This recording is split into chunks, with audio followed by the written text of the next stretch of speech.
নমস্কার বন্ধুরা, উমাপুর কিচেনের আরো একটি নতুন পর্বে আপনাদের সবাইকে স্বাগত। আজ আমি আপনাদের সজনা ডাঁটা আর মুসুর ডাল দিয়ে একটি দুর্দান্ত স্বাদের রেসিপি তৈরি করে দেখাবো, যেটা কি এই গরমের সময় ভাতের সাথে খেতে দুর্দান্ত লাগবে। আর এই রান্নার মধ্যে যা যা উপকরণ ব্যবহার করব সমস্ত উপকরণই কিন্তু আমাদের সবার বাড়িতেই থাকে। তাহলে সবার প্রথমে দেখে নেওয়া যাক আমার এখানে কি কি উপকরণ লাগছে। নিয়েছি এখানে দুটো মাঝারি সাইজের আলু, আর সেটিকে ঠিক এইভাবে একটু লম্বা লম্বা করে আর মোটা মোটা করে কেটে নিয়েছি। নিয়েছি এখানে 100 গ্রাম মসুর ডাল, একটি মাঝারি সাইজের টমেটো, আর নিয়েছি এখানে 4টে বড় সাইজের সজনে ডাঁটা।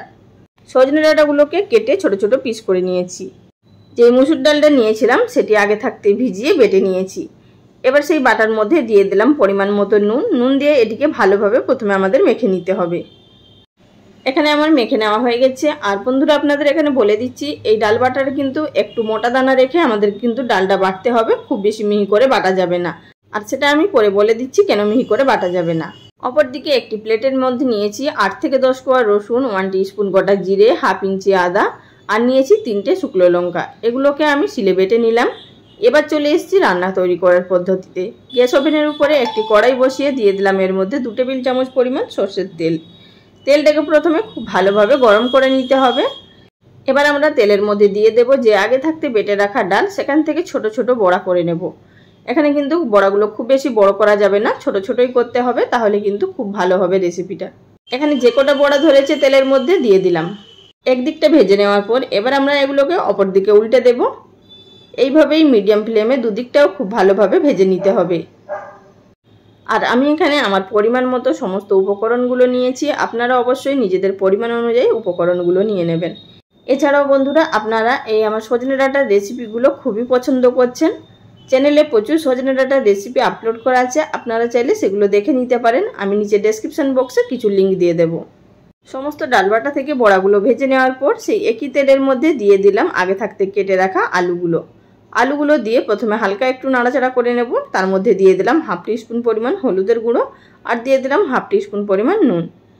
দিয়ে দেওয়ার পর আবারও এটিকে নাড়াচাড়া করে একটু ভেজে নেব, তবে কিন্তু এখানে খুব বেশি কড়া করে ভাজবো না। প্রথমে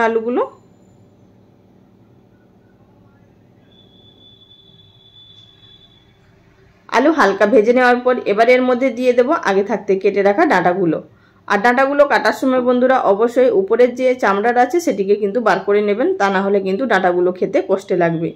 ডাঁটাগুলো দিয়ে দেওয়ার পর আলুর সঙ্গে মিডিয়াম ফ্লেমে আরও 2 মিনিট মতো ভেজে নেব। তবে এখানে খুব বেশিক্ষণ ধরে ভাজার প্রয়োজন নেই, তা না হলে কিন্তু ডাঁটাগুলো খড়খড়ে হয়ে যাবে এবং পুষ্টিগুণও নষ্ট হয়ে যাবে। ঠিক এইভাবেই আমাদেরকে নামিয়ে নিতে হবে।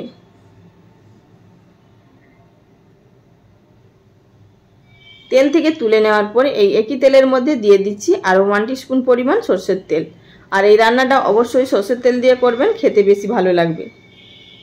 তেল গরম হয়ে যাওয়ার পর তেলের মধ্যে দিয়ে দিলাম হাফ টিস্পুন পরিমাণ গোটা জিরেটা যখনই ফুটে উঠবে সেই পর্যায়ে দিয়ে দেব কেটে রাখা পেঁয়াজ। আমি এখানে একটি বড় সাইজের পেঁয়াজ কেটে নিয়েছি। আপনারা এখানে চাইলে পেঁয়াজের পরিমাণটা কমিয়ে বা বাড়িয়ে দিতে পারেন। পেঁয়াজটা লাল লাল করে ভেজে নেওয়ার পর এবার এর মধ্যে দিয়ে দিলাম হাফ টিস্পুন পরিমাণ হলুদের গুঁড়ো, আর দিয়ে দিচ্ছি এর মধ্যে যে আগে থাকতে বেটে রাখা মশলাটা। হলুদটা দিলাম এই কারণেই আগে, যেহেতু মশলাটা দেওয়ার পর তেল ছিটকাতে পারে, তো তাই জন্য হলুদটা আগে দিয়ে দিলাম এই কারণেই। মশলা দেওয়ার আগে যদি হলুদ দিয়ে দেওয়া হয় তাহলে কিন্তু আর তেল ছিটকে আসবে না।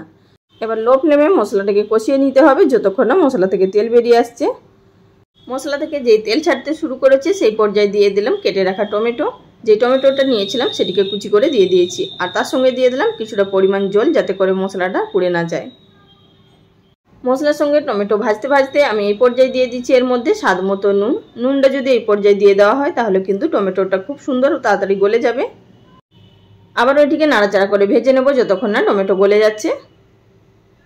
আমার এখানে মশলাটা কষিয়ে নেওয়া হয়ে গেছে। আর বন্ধুরা আপনাদের একটি কথা বলছি, এই রান্নাটা অবশ্যই দেখার পর একবার হলেও বাড়িতে করবেন। আপনারা ভাবতেই পারবেন না এই গরমের সময় মাছ মাংসের কোনো কিছুরই প্রয়োজন নেই। যদি এই রান্নাটা দুপুরে ভাতের পাতে থাকে, সাধারণ উপকরণ দিয়ে এটি খেতে অত্যন্ত সুস্বাদু হয়।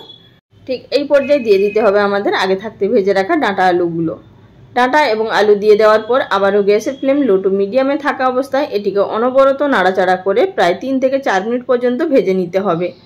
আপনারা অবশ্যই এখানে একটু ধরে ধরে কষাবেন, তা না হলে কিন্তু তলার দিকে লেগে যেতে পারে। আর কষিয়ে নেওয়ার পর আমি এর মধ্যে দিয়ে দিলাম সামান্য পরিমাণ জল, প্রায় 1/4 কাপ পরিমাণ জল দিয়ে দিলাম এর মধ্যে, এতে করে ডাঁটা আলুগুলো যাতে খুব সুন্দরভাবে সেদ্ধ হয়ে যায়। তবে কিন্তু এর মধ্যে সম্পূর্ণ জল এই সময় ব্যবহার করা যাবে না, তা না হলে কিন্তু এই ডাঁটাগুলো পানচান লাগবে খেতে এবং তরকারিটাও ভালো লাগবে না খেতে। প্রথমে আমাদের এদিকে ঢাকা দিয়ে লো ফ্লেমে ডাঁটা এবং আলু খুব সুন্দর করে সেদ্ধ করে নিতে হবে, তারপর প্রয়োজন অনুযায়ী গ্রেভিতে জল দিতে হবে। এবার এদিকে ঢাকা দিয়ে লো ফ্লেমে প্রায় 7 মিনিট মতো রান্না করে নিলাম। এবার আমি আপনাদের ঢাকা তুলে দেখিয়ে দিচ্ছি, রান্নাটা কিন্তু অনেকটাই মজে গেছে আর ডাঁটা আলুও খুব সুন্দরভাবে সেদ্ধ হয়ে গেছে। আপনারা দেখেই নিশ্চয়ই বুঝতে পারছেন যে এটি খেতে কতটা লোভনীয় হতে চলেছে। এবার একটু নাড়াচাড়া করে মিশিয়ে নেব। এখানে দেখুন আপনাদের কেটে দেখিয়ে দিচ্ছি, ডাঁটা এবং আলু দুটোই খুব ভালোভাবে সেদ্ধ হয়ে গেছে। ঠিক এই পর্যায়ে আমাদের দিয়ে দিতে হবে গ্রেভির জন্য পরিমাণ মতো জল। তবে কিন্তু এখানে জলের পরিমাণটা একটু বেশিই দিতে হবে, তার কারণ এর মধ্যে আমরা বড়াগুলো দেব, তো বড়া অনেকটাই ঝোল টেনে নেবে, সেই জন্য জলের পরিমাণটা অবশ্যই এখানে বেশি ব্যবহার করতে হবে। জল দিয়ে দেওয়ার পর ভালোভাবে নাড়াচাড়া করে মিশিয়ে নিতে হবে। তো আমার এখানে আরও মনে হলো যে জলের পরিমাণটা আরও একটু লাগবে, তাই আর একটু দিয়ে দিলাম। এবার ঝোলটা আমাদের ফুটে আসা অবধি অপেক্ষা করতে হবে। দেখুন বন্ধুরা, ঝোলটা ফুটে উঠেছে। ঠিক এই পর্যায়ে আমাদের দিয়ে দিতে হবে আগে থাকতে ভেজে রাখা বড়াগুলো। আমি এখানে আমার পরিমাণ মতো বড়াগুলো দিয়ে দিচ্ছি। আর আমি আপনাদের বলেছিলাম যে এই ডাল বাটাটা কেন মিহি করে বাটা যাবে না, একটু দানা ভাব রেখে বাটতে হবে। তার কারণ হচ্ছে এখানে যখনই আমরা বড়াগুলো ঝোলের মধ্যে দেবো, বড়াগুলো কিন্তু রোস্ট আনবে, আর বড়াগুলো তখন কিন্তু ভদভদে কাদার মতো হয়ে যাবে, ঠিক যেরকম বেসনের বড়া ঝোলের মধ্যে দিলে হয় ঠিক সেই রকমই হয়ে যাবে। তো সুতরাং এইভাবেই একটু দানা ভাব রেখে করবেন, তাহলে কিন্তু বড়াগুলো খেতে অপূর্ব লাগবে ঝোলে দেওয়ার পরেও। বড়াগুলো দিয়ে মিনিট 5 মতো ফুটিয়ে নিলাম, আর ঝোলটা যখনই ঠিক এরকম হালকা একটু ঘন হয়ে আসবে সেই পর্যায়ে আমাদের নামিয়ে নিতে হবে। আর আপনারা চাইলে এখানে ধনেপাতা কুচিও দিতে পারেন। আমি এখানে একটি বাটির মধ্যে সার্ভ করে নিয়েছি। আপনারা অবশ্যই একবার এই রেসিপি ট্রাই করে দেখবেন, আশা করছি আপনাদের সকলেরই ভীষণ ভালো লাগবে। আমার আজকের এই ভিডিওটি যদি আপনাদের ভালো লেগে থাকে, চ্যানেলে যদি কেউ নতুন দর্শক বন্ধু হয়ে থাকেন, চ্যানেলটি সাবস্ক্রাইব করে নেওয়ার অনুরোধ রইল। আজ এই পর্যন্ত, সবাই ভালো থাকবেন, নমস্কার।